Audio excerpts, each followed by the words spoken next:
Assalamualaikum warahmatullahi wabarakatuh. Baik anak-anak Umi sekalian, hari ini kita masuk ke bab pertama matematika wajib, yaitu bab logika matematika.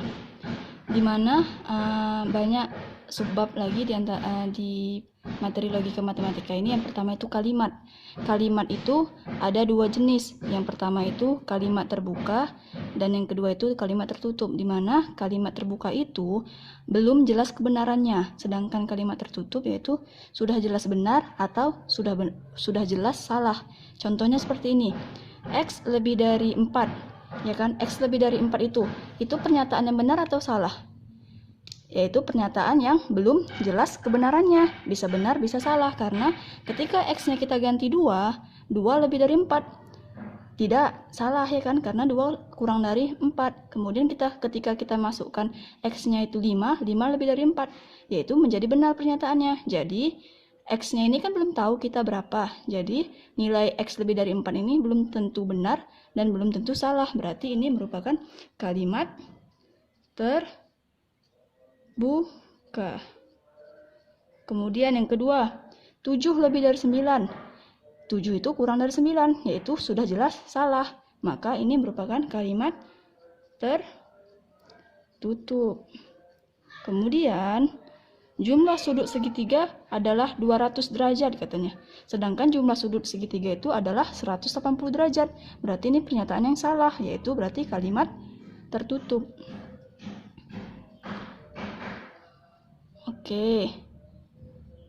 Setelah ini kita masuk ke kalimat berkuantor, di mana dikatakan kalimat berkuantor adalah ungkapan yang diterapkan pada kalimat terbuka dan dapat mengubahnya menjadi kalimat tertutup.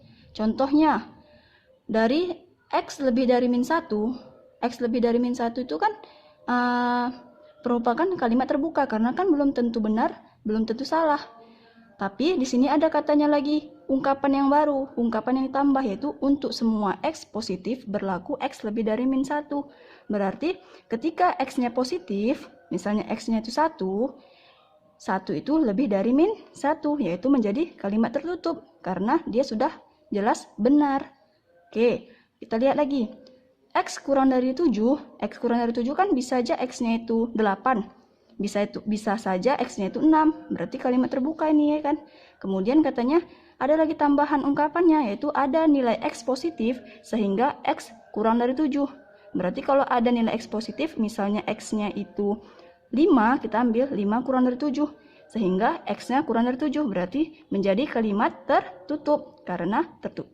Nah, kalimatnya sudah menjadi benar. Oke. Kemudian kalimat berkuantor ini dibagi menjadi dua jenis. Yang pertama itu universal, yang kedua itu eksistensial, di mana universal ini berlaku untuk semua secara umum. Kalimatnya itu ada kata semua. Bentuknya seperti ini. Untuk semua X di dalam S, maka PX benar. Simbolnya itu, kalau untuk semua, simbolnya itu A terbalik seperti ini. Menjadi untuk semua X elemen S, maka berlaku PX. Contohnya, semua. Dia selalu ada kata semua ya, kalau universal. Semua X elemen positif, maka X lebih dari negatif 1. Ketika kita masukkan X-nya positif, X-nya contohnya X-nya 1 itu lebih dari negatif 1. Karena katanya semua, berarti kan semua yang positif itu pasti lebih dari negatif 1. Oke, untuk yang kedua, yaitu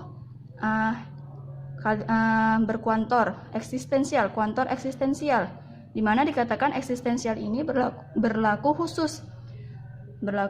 Dia kalimatnya itu kadang ada kata ada atau ada kata beberapa. Misalnya bentuknya itu menjadi ada nilai X anggota A, PX benar. Kalau yang universal kan semua, kalau eksistensial dia ada atau beberapa. Oke, baik. Bentuknya itu menjadi simbol ada itu E terbalik seperti ini ya. X elemen A, PX benar. Oke, contohnya gini. Ada X positif untuk X lebih dari 9. Ya kan? Kan bisa X-nya itu kita masukkan 10. berarti 10 lebih dari 9. Bisa juga X-nya positif, kita masukkan 7. 7 lebih dari 9. Pernyataannya menjadi salah.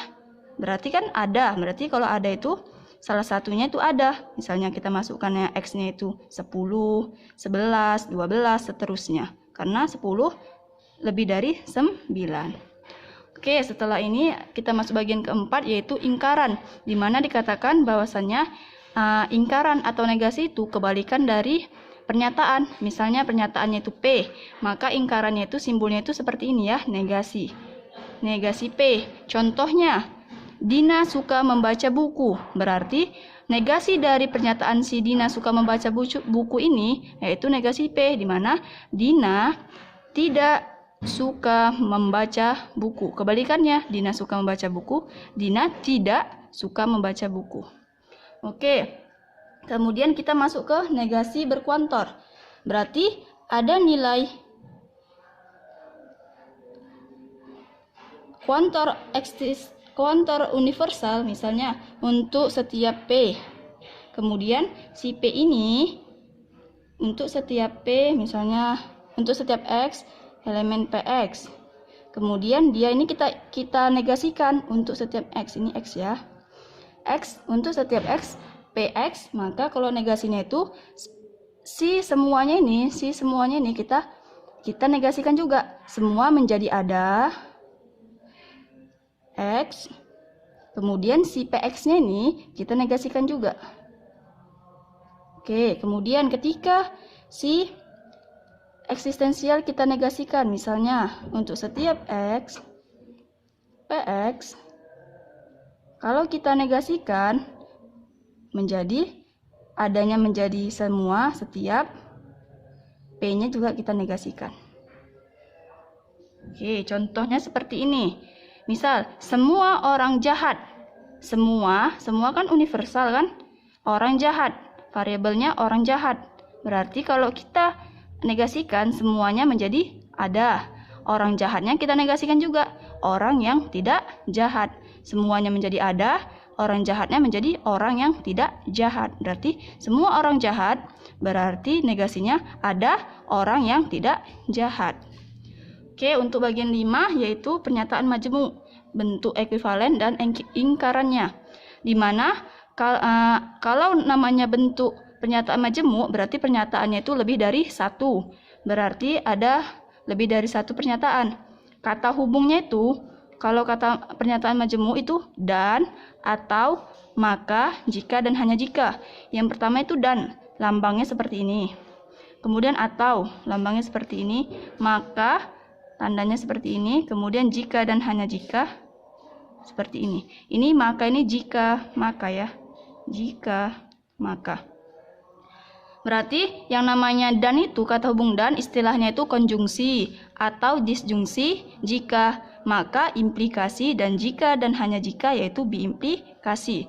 Contohnya gini, maksudnya tabel kebenarannya. Misal suatu pernyataan 1 dan pernyataan 2. Pernyataan 1 P, pernyataan 2 Q. Misalnya si P ini benar-benar, salah-salah. Pernyataan si P ini berlaku benar-benar, salah-salah. Kemudian si Q ini benar-salah, benar-salah. Maka jika kita gabungkan P dan Q itu benar-benar, maka P dan Q-nya itu juga benar. Benar-salah, P dan Q-nya itu menjadi salah. Salah-benar, salah. Salah-salah, salah. Oke, berarti kan P dan Q itu kan konjungsi. Konjungsi itu bernilai benar jika kedua pernyataannya benar. Lihat, bernilai benar jika kedua pernyataannya itu benar. Oke, yang kedua, P atau Q. P atau Q itu disjungsi. Ketika dia benar-benar, disjungsinya benar. Benar-salah juga benar. Salah-benar juga benar. Salah-salah, salah. Di sini dikatakan disjungsi bernilai salah jika kedua pernyataan bernilai salah. Seperti ini, salah-salah, nilainya salah. Kemudian implikasi, jika P maka Q. Jika P maka Q. Jika benar, benar, maka benar. Benar salah, maka salah. Salah benar, maka benar. Salah-salah maka benar. Di sini dikatakan misal si P ini hipotesa, kemudian Q-nya ini merupakan konklusi, maka pernyataan bernilai salah jika hipotesa benar dan konklusi salah. Jika hipotesanya benar, konklusinya salah, maka pernyataannya salah, sisanya benar.